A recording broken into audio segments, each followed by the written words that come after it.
Parlons de l'efficacité du programme de la gratuité de la maternité initié par le président Félix-Antoine Tshisekedi. Après un fait amer sous le décès d'une femme enceinte, le ministre de la Santé, Hygiène et Prévention, Roger Kamba, a suspendu deux médecins directeurs de l'hôpital de référence de Kinshasa ex-Mama Emo et celui de la clinique de Ngaliema. Par rapport à ces décisions, le syndicat national de médecins provinciaux s'est prononcé sur l'impact de ces programmes et révèle le point saillant de l'inefficacité de la gratuité de la maternité. Messieurs de la presse, le bureau exécutif provincial du SINAMED ASBEL, ville-province de Kinshasa, s'est permis de vous inviter afin de pouvoir réaliser cette déclaration de presse en rapport avec le décès qu'il y a eu d'une des infirmières de la ville-province de Kinshasa et les conséquences que ça a suivi. Ici, nous voulons répondre à la première question, celle de savoir, depuis le mois de septembre de l'année passée, le chef de l'État avait lancé la maternité gratuite et si cette initiative avait trouvé l'écho positif auprès des médecins. Ici est de préciser d'abord que la gratuité des soins de maternité et du nouveau-né est instituée dans le cadre de la matérialisation de la CESU, particulièrement l'activation du régime d'assistance médicale de l'État aux personnes économiquement faibles et aux vulnérables institués à l'article 43 de la loi numéro 18/035 du 13 décembre 2018, tel que modifié et complété par l'ordonnance loi numéro 23/006 du 3 mars 2023. Étant une composante intégrée de la CESU, la nouvelle a été accueillie avec enthousiasme dans toute la corporation médicale de Kinshasa et c'est pour la simple raison que les médecins ont cru que tous les quatre principes fondamentaux de la CESU, à l'occurrence l'assurance qualité, l'équité, la protection financière pour tous et la solidarité nationale seront strictement respectés dans ce programme. À l'heure actuelle, ce programme tant accueilli ne rencontre pas des attentes de tous les professionnels de santé et des médecins en particulier. Il suffit pour confirmer, mesdames, messieurs de la presse, de mener une petite enquête de certification auprès des professionnels de santé, tous confondus, dans les établissements de santé tant publics que privés retenus pour offrir ces soins. En effet, que reproche le médecin pour ces programmes? En un mot, le médecin reproche l'inefficacité et l'inefficience de l'ensemble du programme de la gratuité tel que conçu au regard des principes fondamentaux de la CESU. Si l'on doit parler de l'assurance qualité des soins, dans un tel système, il doit concerner tous les établissements de la santé, tant intégrés dans le programme que non, car le marché des soins de santé est tellement asymétrique que les malades ne connaissent pas directement quelle est la qualité des services qu'on lui offre. Le malade peut consulter un établissement qui peut offrir un certain nombre de soins, mais les malades ne savent pas s'en rendre compte sur cette qualité de soins. Combien des établissements ont été dotés de matériel et équipements capables de prendre en charge tous les problèmes de la femme enceinte et du nouveau-né? Les approvisionnements en médicaments sont-ils réguliers et en qualité suffisante, incluant tous les médicaments nécessaires pour ce programme? La formation en cours d'emploi, les protocoles, les audits cliniques et les décès sont-ils régulièrement réalisés? Le personnel de santé est-il motivé moralement et financièrement à rester au travail? Que gagne un médecin congolais qui pourra consacrer tout son temps à soigner les malades dans un tel programme? Peut-il scolariser ses enfants, payer son loyer, payer à manger, se mouvoir et prendre ses vacances avec ce qu'il gagne de ce programme? La qualité des soins est intimement liée à la motivation morale et financière de la santé. Les réponses à ces 4 questions sont mitigées. On ne peut en aucune façon prétendre aider la femme enceinte si l'on ne met aucun accent sur la qualité des soins en abordant la disponibilité des équipements, matériels et médicaments, la motivation du personnel, ainsi que les approches de formation continue et d'audit de qualité. À la question de connaître la position du SINAMED face aux décisions du ministre de la suspension de 2 médecins directeurs, à savoir celui de l'hôpital général de Kinshasa Alex Mamayemu et celui de l'hôpital de la clinique Ngalema, nous devons premièrement présenter nos condoléances à la famille de l'infirmière en particulier et toute la corporation infirmière en général pour les décès de l'infirmière à l'hôpital général de Kinshasa et nous prions pour le repos de son âme. Oui, il y a eu des failles dans nos hôpitaux et des dysfonctionnements constatés qui ne datent pas d'aujourd'hui. Oui, le ministre comme autorité du ministère est compétent de suspendre le médecin directeur ou tout autre responsable du ministère de la Santé comme hiérarchie au terme de la loi numéro 16/013 du 15 juillet 2016 portant statut des agents des services publics de l'État. Les prérogatives sont d'attribution, celui qui nomme peut relever. Le ministre a le droit de prendre les mesures conservatoires lorsqu'il le faut. Mais de là à minimiser le travail que réalise chaque jour le médecin et d'autres professionnels de santé et à les jeter en pâture dans les médias n'est pas correct. Il y a des fautes, certes, mais le verdict du ministre condamne déjà sans présomption d'innocence.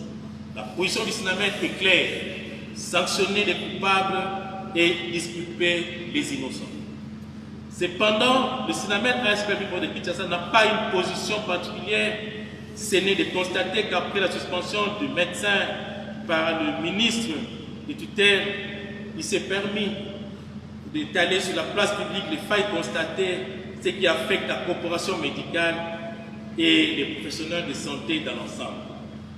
Puisque vous évoquez la suspension de 2 médecins directeurs, celui de la clinique Ngalema et de l'hôpital général référent de Kinshasa ex-Mamayemu, qui sont du reste le syndiqué ou les syndiqués de la vice-province de Kinshasa. Pour votre gouverne, aussitôt informés du drame, ils ont chacun à ce niveau instruit et mis en place des commissions ad hoc et même suspendu quelques agents de façon préventive. Quel est notre constat? La feuille de route de la CSU n'a pas été vulgarisée comme il se doit par notre ministère pour que nous ayons le même entendement sur la mise en œuvre de ces projets. Si hier le ministre était le conseiller spécial du chef de l'État et coordonnateur de la CSU, aujourd'hui il est ministre, il est responsable de l'ensemble du système de santé.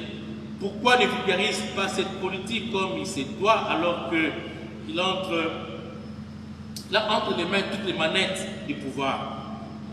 Nous avons été surpris des montants de plus de 30 000 $ versés auprès de la direction de certains hôpitaux de Kinshasa cités par le ministre. Mais nous pensons que pour la bonne gouvernance, le ministre ne devrait pas attendre qu'il ait des décès maternels pour annoncer aux prestataires qu'il y a une enveloppe importante versée à chaque hôpital dans le cadre de la session. Et sur ces chapitres d'enveloppe, la transparence devait être la règle. Les modalités et la clé de répartition de cette enveloppe devaient être fixées à l'avance et communiquées aux parties prenantes. Rien de cela n'a été fait. Monsieur le ministre devait comprendre que les conditions de travail à l'Occident, tant vantées par lui, sont différentes de celles de l'arrêt d'essai. Comme autorité du tutelle, le ministre doit se soucier de l'amélioration des conditions de travail de ses agents, je cite les infirmiers et le médecin congolais ainsi que les autres professionnels de santé administratifs. Ce sont les mêmes médecins qui sont les Congolais depuis les nuits des temps. Les spécialistes sont nombreux et ceux qui sont restés au pays doivent être respectés. Le système de santé de notre pays a fait pour s'adapter à la politique de gratuité prônée par le chef de l'État et il faut un budget conséquent pour cela. Quoi qu'il en soit, nous attendons des états généraux annoncés par le ministre pour que nous puissions apporter notre modeste contribution à la mise en œuvre de la session. Et nous saluons et soutenons la détermination du chef de l'État à faire aboutir ces projets de gratuité de la maternité et des soins aux nouveaux-nés malades. En ce qui concerne les entraves à la bonne application de la maternité gratuite, les entraves à la mise en œuvre efficace et efficiente du programme de gratuité sont systémiques. Un établissement de services et de soins de santé est une unité fonctionnelle intégrée, de même que le fonctionnement du corps humain est totalement intégré. À titre illustratif, comment peut-on financer la maternité et la néonatologie si la réanimation, les laboratoires, l'imagerie, la médecine interne, la chirurgie ne sont pas concernés? Que faire d'une femme avec une éclampsie, qui est une complication d'une prééclampsie sévère, qui nécessite une prise en charge en réanimation, ou une femme qui a accouché, mais qui développe une cardiomyopathie dilatée et qui nécessite des soins de réanimation, ou encore une femme ayant pu avoir une rupture utérine avec des délabrements au niveau de la vessie qui nécessitait alors l'intervention des chirurgiens que nous appelons les urologues. Nous pensons que c'est aberrant de croire la création d'un tel programme isolé dans un système de santé qui doit être intégré puisse fonctionner de manière correcte. Cette situation constitue la première entrave de ce programme. Les médecins directeurs des hôpitaux sont obligés de mettre toutes les maigres ressources collectées dans le cadre du programme d'accouchement dans le paquet commun, car tous les autres services contribuent directement ou indirectement à la prise en charge de ces accouchements. Une deuxième entrave est l'inefficience des établissements publics et des services de santé qui sont censés accompagner ces programmes. Les fonds de solidarité, en l'occurrence de santé, c'est quoi les gendarmes de tout? Les informations à notre possession révèlent que les contrôleurs de ces établissements rejettent près de 30 à 40% des actes dûment prestés par les professionnels sans fournir des raisons valables. C'est inquiétant. Le ministère de la Santé n'a jusqu'à aujourd'hui pas encore standardisé les protocoles thérapeutiques alors que la loi l'exige. Chaque établissement utilise des protocoles maison. L'autorité de régulation et de contrôle de la CESU et l'inspection générale de la santé n'ont conduit jusqu'à ce jour aucun audit de qualité. Les parturiantes continuent à utiliser les établissements de santé qui offrent les soins de qualité alors qu'on attendait que l'inspection générale de la santé et l'autorité de régulation travaillent ensemble pour la fermeture pure et simple de certains établissements dangereux. En guise de conclusion, mesdames et messieurs de la presse, nous rappelons au ministère de la Santé de travailler en collaboration intime avec les professionnels de santé en général et le médecin en particulier avec toutes les autres parties prenantes pour mettre en œuvre tous les 4 principes fondamentaux de la session. Seul un programme basé sur la vraie solidarité nationale, avec la mise en place de tous les régimes d'assurance maladie obligatoires et complémentaires, assortis de la fermeture des établissements de services et des soins de santé et pharmaceutiques ne répondant pas aux normes, peut assurer les soins de qualité à la population congolaise en général et de la femme enceinte en particulier, connue par le chef de l'État.